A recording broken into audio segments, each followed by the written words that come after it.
गुना शहर एने गुना जिला आखा माणसों का जो विश्व आदिवासी दिवस खूब खूब बधाई एने अभिनंदन।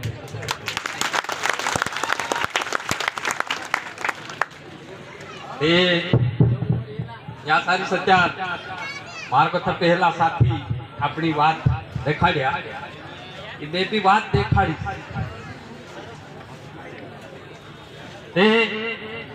जंगल अपने आप का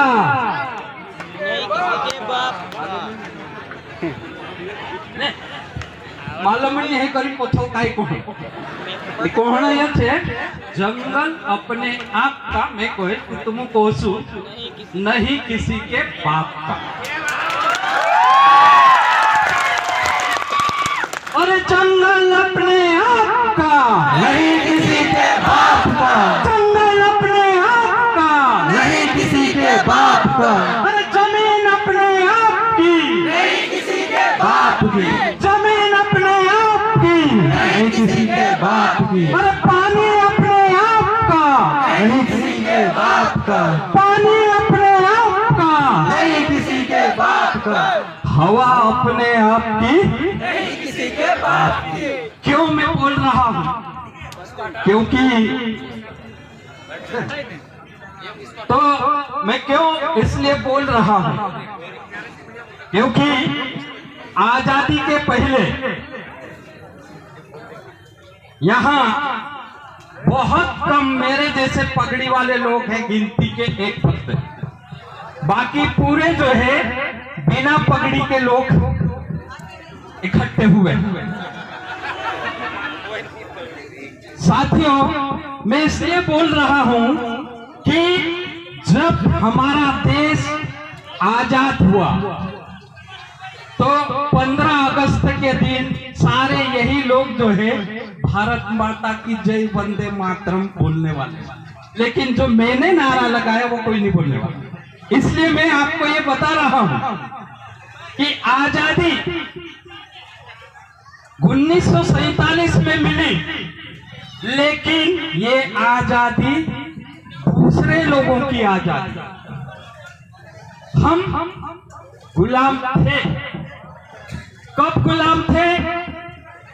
जब अंग्रेज हमारे देश में आया था, वो हमको गुलाम किया था, ऐसा लोग बताते। लेकिन इतिहास ये बोलता है कि 1857 में खून की नदियां बही थी, लेकिन इतिहास ये नहीं बताता कि वो नदी कौन सी थी, उस नदी में खून किसका था, वो नदी कहां थी। तो मैं आप ही से सवाल करना चाहता हूं, क्या गुना शहर में कोई नदी बहती है?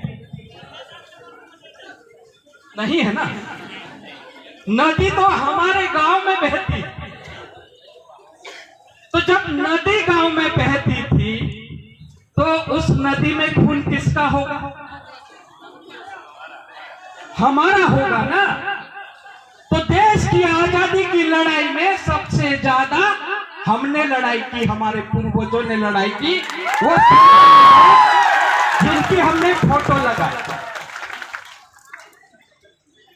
1857 के बाद में 1859, 1860 में भारत सरकार, उस समय जो है ईस्ट इंडिया कंपनी हमारे देश ऊपर राज करती, तो वो अंग्रेज सरकार 1860 में एक कानून लाया, क्योंकि आदिवासी तीर से किसी से डर, मतलब आदिवासी किसी से डरता नहीं, वो तीर मारता है ना। तो तीर से अंग्रेज काफी डरता था। अंग्रेज ने सोचा कि आदिवासियों को अगर जो है अपने कब्जे में करना या अपनी गुलामी में लाना, क्यों? आदिवासी के पास में कोई किला नहीं था, आदिवासी के पास में कोई धन दौलत नहीं था, आदिवासी के पास में कोई खजाना नहीं था, लेकिन की नियत हमारे संसाधन के ऊपर थी, हमारे जल जंगल जमीन के ऊपर उनकी नियत थी। क्यों? क्योंकि अंग्रेज शहरों पे राज करता था, अंग्रेज दिल्ली भोपाल के ऊपर राज करता था, अंग्रेज गांव में नहीं आता। लेकिन जब अंग्रेजों को भारत का माल लूटकर इंग्लैंड ले जाना था, इसलिए जो है भारत में रेलगाड़ी चलाना था, बड़े बड़े जहाज बनाना था, पानी में जहाज भर के भारत का माल इंग्लैंड ले जाना था। तब अंग्रेज गांव में घुसा, अंग्रेज गांव में घुसा, तभी ये खून की नदियां बही। एक तरफ अंग्रेज था और एक तरफ भारत देश का आदिवासी था। वो आदिवासी और अंग्रेज की लड़ाई ये थी। अंग्रेज को चाहिए था जंगल, अंग्रेज को चाहिए था पानी, अंग्रेज को चाहिए था जमीन, और आदिवासी आज भी जंगल को अपना बाप मानता, जमीन को अपनी मां मानता। जमीन को अपनी मां और बाप को जो है किसी को देना नहीं चाहता था। इसीलिए आदिवासियों ने जो है लड़ाई करी, जिसमें खाजा नायक, भीमा नायक, टंटिया मामा, बिरसा मुंडा, टंटिया मामा, ऐसे कई सारे योद्धा हजारों की संख्या में अंग्रेजों के साथ में लड़ाई किए और अंग्रेजों को जो है हमारे जंगल जमीन से जो है डरा के। तब अंग्रेजों ने क्या किया? अंग्रेजों ने उस समय 1860 में पहला वन कानून लाया। पहला वन कानून क्या बोलता कि जंगल, पहले जैसे मैंने कहा कि जंगल अपने आप का नहीं किसी के बाप का, तो जंगल अंग्रेज ने नहीं बनाया था, जंगल को बनाने वाला भगवान था। और जो भगवान बनाता है वो चीज हमारी सबकी है, किसी सरकार की नहीं। इसीलिए साथियों कि जंगल जो है हमारा था, उसका जो है संरक्षण करना, उसका प्रबंधन करना और उसका वापर करने का अधिकार हमारा था। लेकिन 1860 में अंग्रेजों ने कानून बनाया, उस कानून में लिखा कि जंगल सरकारी हो गया, जमीन सरकार की हो गई, इसलिए जंगल में आप जा नहीं सकते, जंगल में आप जानवर नहीं चरा सकते, जंगल से आप जलाऊ लकड़ी नहीं ला सकते, जंगल से आप मकान बनाने की लकड़ी नहीं ला सकते। ऐसा कानून अंग्रेज ने बनाया और वही कानून आज भी चल रहा है। तो उस कानून के जरिए अंग्रेज ने जो है भारत के जंगल को अपने कब्जे में करने की कोशिश की। उसी समय आदिवासी और अंग्रेजों के बीच लड़ाई हुई और अंग्रेजों के भारी संख्या में कलेक्टर, तहसीलदार, डीएफओ, बीटगार्ड, रेंजरों को ऐसा आदिवासियों ने मारा तो आधा खून नदी में उनका था और आधा हमारा था। इसीलिए 1857 में खून की नदियां जंगल से बही थी, शहरों से नहीं बही। तो साथियों उसके बाद में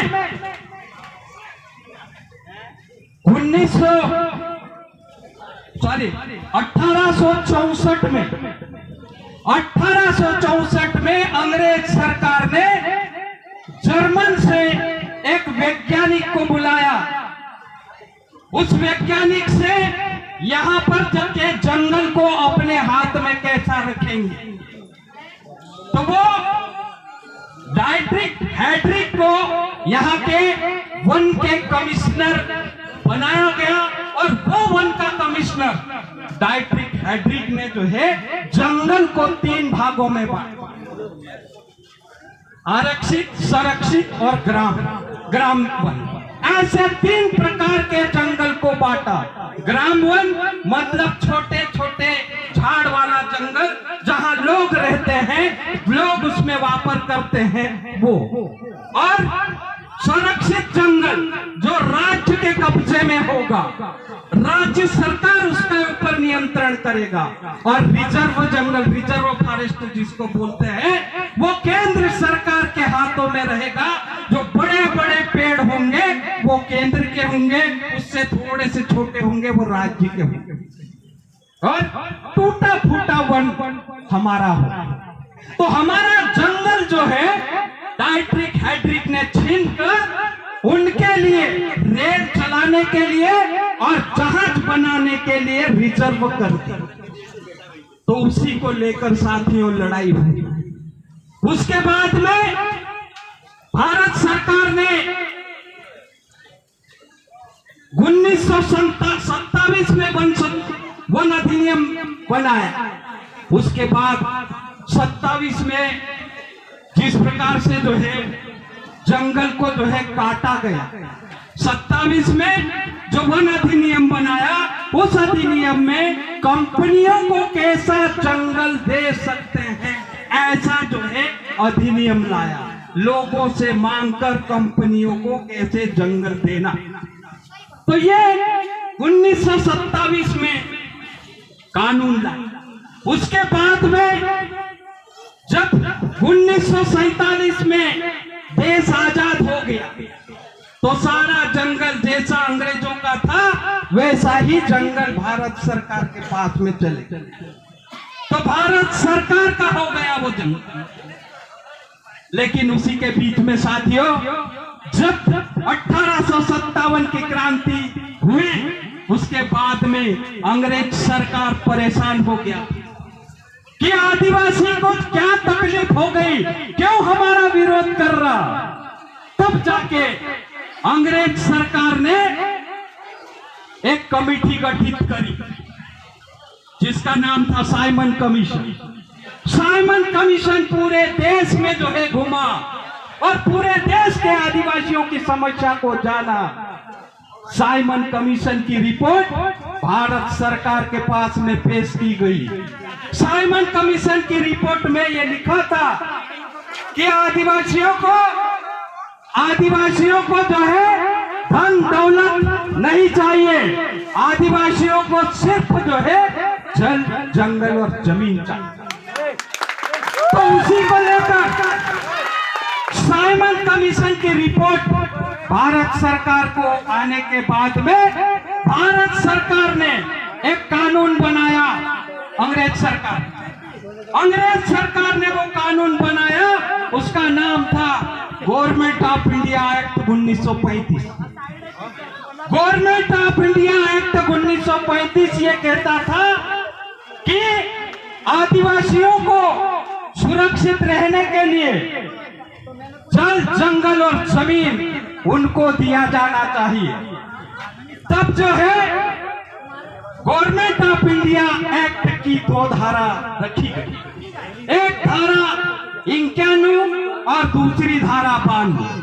91 में जहां मिश्रित आदिवासी रहते हैं उसमें उनको क्या क्या अधिकार होंगे, और जो 92 धारा है उसमें जो है ये लिखा गया कि जहां पूरा आदिवासी रहता तो 91 और 92 धारा के तहत हमको अधिकार दिए गए।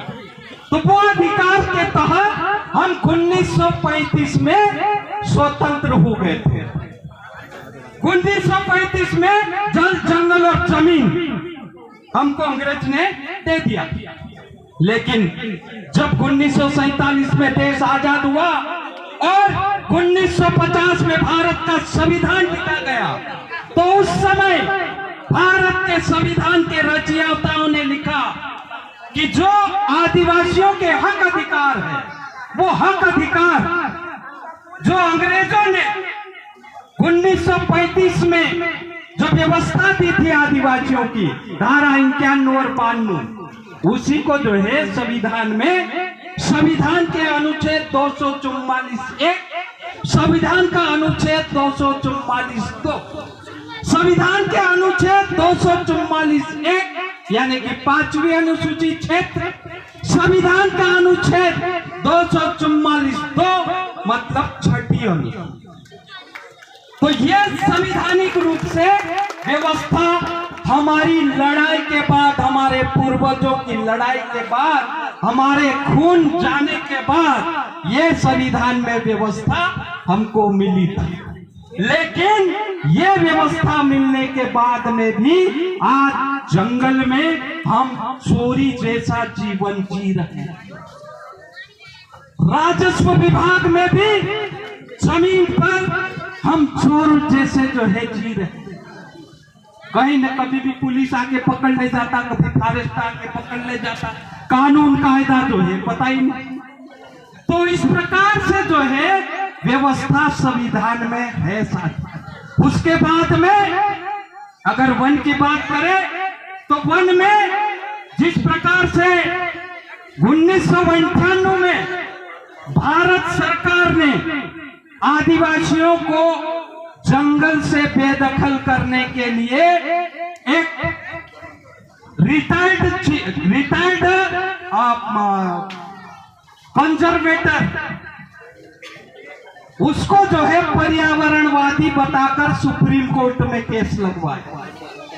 कंजर्वेटर रिटायर ने सुप्रीम कोर्ट में केस लगाया कि पर्यावरण खत्म हो गया है, पर्यावरण को बचाना है, इसलिए आदिवासियों को जंगल से निकालना। तो आदिवासियों को जंगल से निकालने का केस सरकारी आदमी गोदा बर्मन केस, जिसका नाम है उस व्यक्ति का नाम गोदा बर्मन, तो गोदा बर्मन केस सुप्रीम कोर्ट में लगाया और सुप्रीम कोर्ट में कौन से जज के सामने लगा। महत्वपूर्ण विषय है साथियों, समझने की जरूरत है कि गोदा बर्मन का केस कौन से जज के पास में जाना चाहिए। जो जज मध्य प्रदेश के हाई कोर्ट के जज अरुण मिश्रा, जिनका नाम था अरुण मिश्रा की कोर्ट ने मध्य प्रदेश में आदिवासी कर्मचारी अधिकारियों का आरक्षण में प्रमोशन का डिमोशन करने का फैसला दिया था।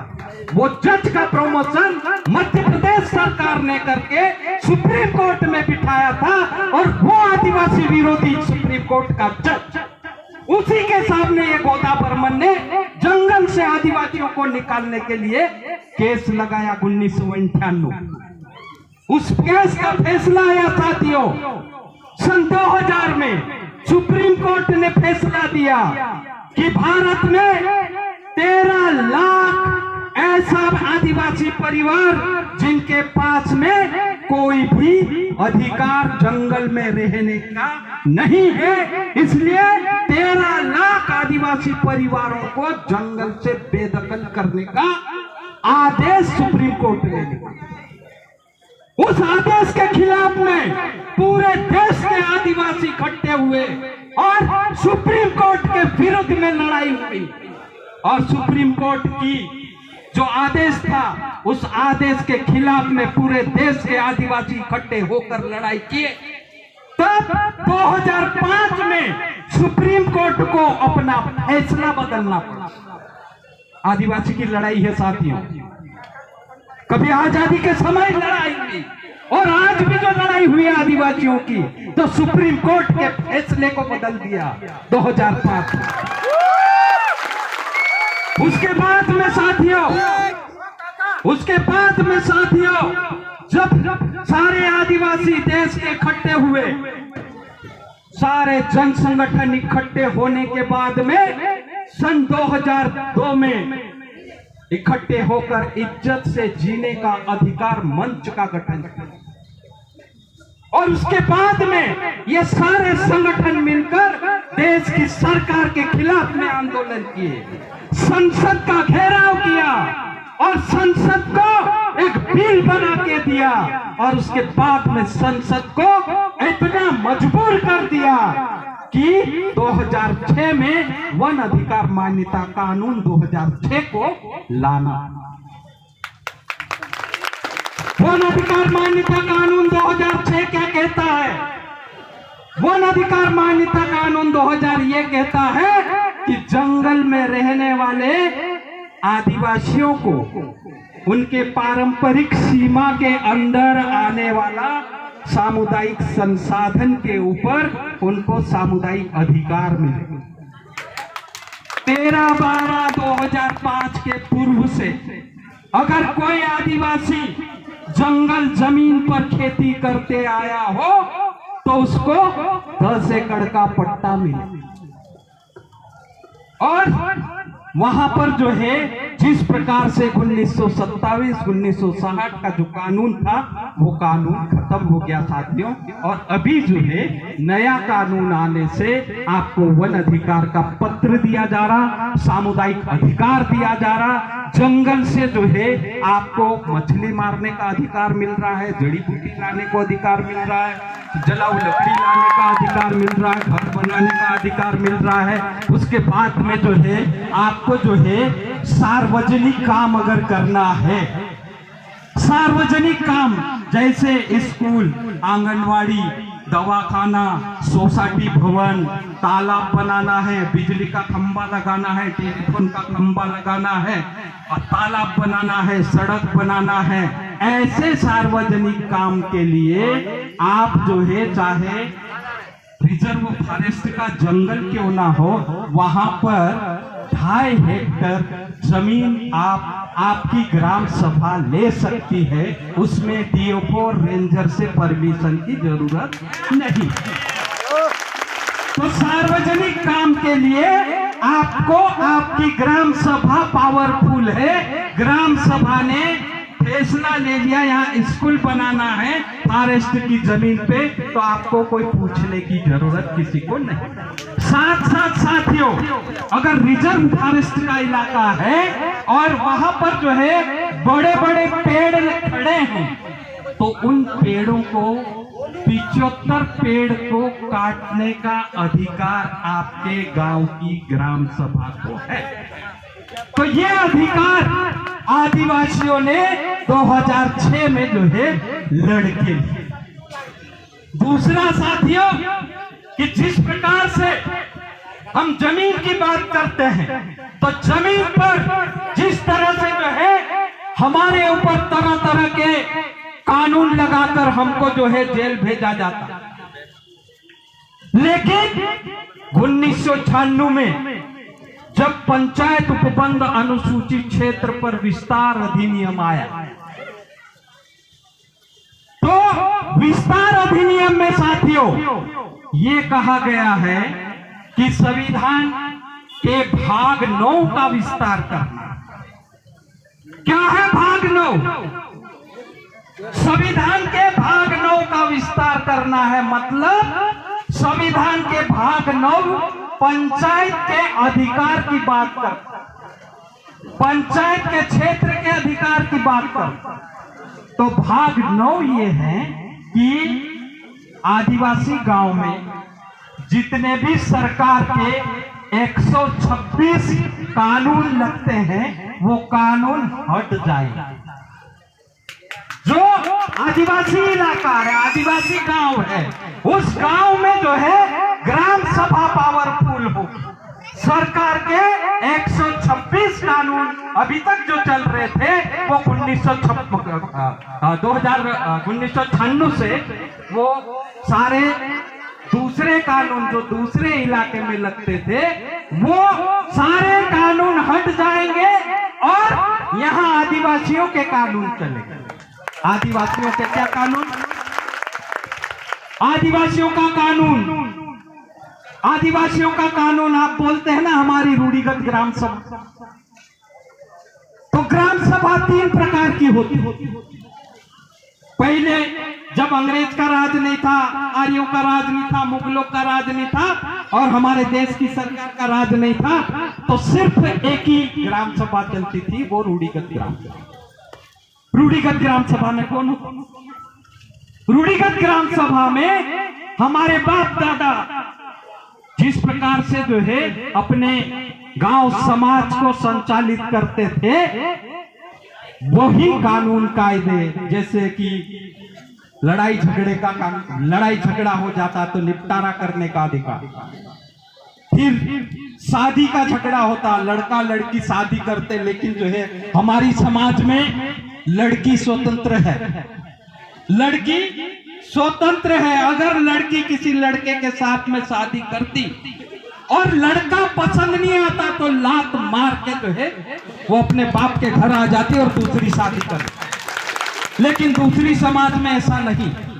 दूसरी समाज में लड़की गुलाम होती है। उनके कानून कायदे गुलामी के, उनके कानून कायदे में लिखा है एक ही बार शादी करना। हमारे कानून कायदे में वो नहीं लिखा है एक बार करना या 10 बार करना, एक शादी करना या 10 शादी करना। तो ये ऐसे विवाद होते थे, वो विवाद परंपरा से चलते आए। उस परंपरा से जो चलते आए उसको हम कहते हैं परंपरा और रूढ़ी। रूढ़ी और परंपरा से जो कानून चलते आए वही कानून जो है पेशा कानून में जो है जोड़ा गया। तो रूढ़िगत ग्राम सभा के मुखिया होते हैं पटेल, पुजारा, वारती, गांव डाला, बारगाया और कोटवा, ये मुखिया होते हैं। उसके बाद में जो है सामाजिक ग्राम सभा। सामाजिक ग्राम सभा मतलब कि समाज की एक ग्राम सभा होती। कोई मर गया तो समाज क्या करता? मर गया तो जो है इसको कब निकालेंगे, इसकी रीति कौन करेगा, इसको जो है जलाएंगे कैसे, ऐसा जो है वो पारंपरिक ग्राम सभा होती है। परंपरा से जो चलते आ रही थी तो वो ग्राम सभा तय करती बारवा कब करना है, फिर बाद में जो है गांव में दिवाली कब करना है, नवाई कब करना है, होली कब मनाना, ये पारंपरिक ग्राम सभा तय करती। उसके बाद में जो है पेशा की ग्राम सभा। तो पेशा की ग्राम सभा में ये सारे सरकारी कानून को जो है हटाकर ये नए कानून हमारे यहाँ जोड़े। तो उसमें एक तो विवाद निपटाने का अधिकार जो पारंपरिक रूप से हम करते आ रहे थे, वो विवाद निपटाने का अधिकार कानूनी रूप से हमको नहीं था। लेकिन पेशा कानून के बाद में हमको ये अधिकार मिल गया कि डकैती और हत्या को छोड़कर सभी फौजदारी और दीवानी मामले को निपटाने का अधिकार आपकी ग्राम सभा को। आपको पुलिस के पास में नहीं जाना। तो ये विवाद निपटाने का अधिकार एक। दूसरा जो है गांव की जमीन, अगर जो है कोई योजना या परियोजना के नाम पर कोई लेता है तो वो जमीन चाहे सरकार लोग या कोई कंपनी वाला ले, तो वो जमीन लेने के पहले आपकी गांव की ग्राम सभा से सहमति लेना अनिवार्य है। बिना आपकी ग्राम सभा से कोई आपके गांव की जमीन नहीं ले सकता। अगर आपकी गांव की जमीन कोई गैर आदिवासी ले लिया है तो वो आपकी ग्राम सभा को अधिकार है कि आपके गांव की जमीन कोई गैर आदिवासी छल कपट से ले लिया है तो उस जमीन को गैर आदिवासी से वापस आदिवासी को दिलाने का काम आपके गांव की ग्राम सभा को करना है। अगर आपके गांव की ग्राम सभा ने 15 दिन के भीतर वो जमीन वापस नहीं करवाई तो आप जो है ग्राम सभा का ठहराव प्रस्ताव अनुविभागीय अधिकारी को भेजेंगे। तो अनुविभागीय अधिकारी की ये जिम्मेदारी बन जाती है कि ग्राम सभा का आदेश का पालन करते हुए 3 महीने के भीतर आपके गांव की जो जमीन दूसरे आदमी ने ली है वो जमीन वो वापस करवाए। तीसरी बात, आपका कर्जे के ऊपर आपका अधिकार।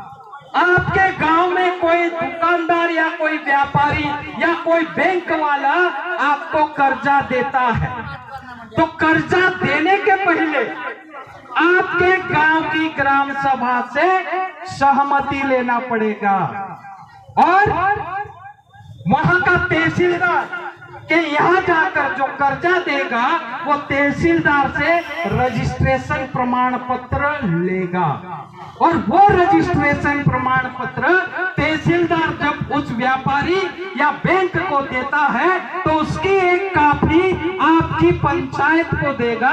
तो आपकी ग्राम पंचायत में वो कर्जे का लेन देन करने की जो अनुमति है वो आपके गांव की पंचायत में होगी। और जब कर्जे की वसूली होगी तो कैसी होगी, तो वसूली करने के पहले भी आपसे सहमति लेना अनिवार्य।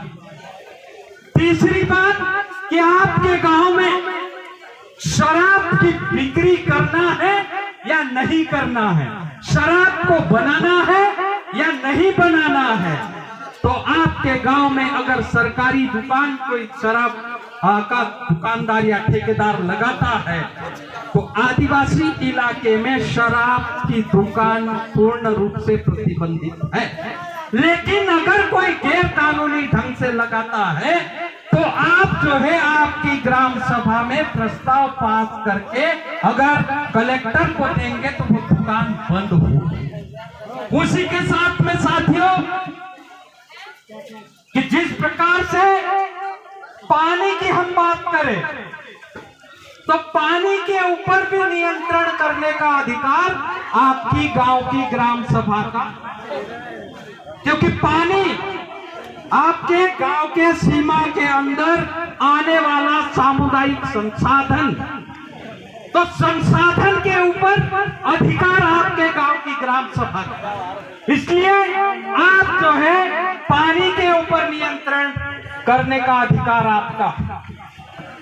अगर आपके गांव में कोई पानी लेना चाहता, आपके गांव से नदी जा रही है और गुना की नगर पालिका अगर आपके गांव से पानी लाकर जो है गुना के लोगों को पिलाना चाहती, तो आप जो है नगर पालिका वालों से या कलेक्टर से बात कर सकते हैं कि नगर पालिका का कानून अलग है और ग्राम पंचायत का कानून अलग है। तो कानूनी रूप से जो है ग्राम पंचायत के क्षेत्र के अंदर आने वाला संसाधन उस गांव पंचायत के अधीन होगा, और नगर पंचायत के क्षेत्र में आने वाला पानी होगा या कचरा होगा या गंदा पानी जो है कचरा फेंकने का या गंदा पानी निकासी करने का अधिकार इनको। तो इस प्रकार से जो है आपको अधिकार दिए गए हैं, लेकिन आप उन अधिकारों को कैसा लेंगे। अगर जो है आप सक्षम होंगे तो वो अधिकार आप ले सकते हैं, अन्यथा जो है वो अधिकार आपको नहीं मिलेगा। तो मैंने दिखाया आपको कि ये सारा हक आपको दे दिया गया है, आप जो है कैसे उसको जो है आपके गांव में चलाओगे। तो उसको लेकर जो है जिस प्रकार से जो है नारे लगाते हैं कि जंगल जमीन कुड़ीन छे, जंगल जमीन कुड़ीन छे, अरे जंगल जमीन कुड़ीन छे।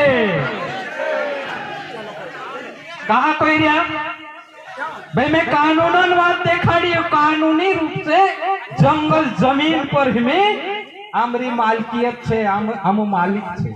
हमारा गांव में अगर फॉरेस्ट हाउस से तो क्या आमरे बिना पूछे जो है कुछ नहीं करे। मैं एक बात कहन जो है मारी बात खत्म करी, कहा कि टाइम हो रहे और रेलिंग समय हो रहे। साथियों इना सारा कानून का जे खत्म करने करता हिमी जो है भारत सरकार यहाँ सारी मणिपुरन घटना तुमको आखा मालूम है कि मणिपुर में जो है आदिवासियों ऊपर इस तरह से दर्दनाक घटना करने बाद में भारत सरकार एक वन संरक्षण अधिनियम कानून बनाई थी।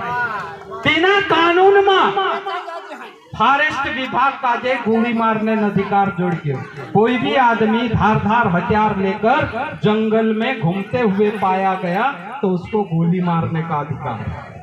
खतरनाक कानून जो है हमें भारत सरकार लाई रहे कि तेरे ऊपर भी जो है अगर समय जोड़ से ते आपनो बात करसो एने समय का देखते हुए मैं मारी बात खत्म करो एने खूब खूब धन्यवाद। ध्यान पूर्वक मारी बात समझा तेरे करता एक नारो लगाड़ी में मारी बात यहाँ सारी खत्म करी। आमरा गाँव ये आमरोरा आमरा गाँव आदिवासी को एक समान ध्यान दो। छोटा सा बात बोला कुछ भी आता है।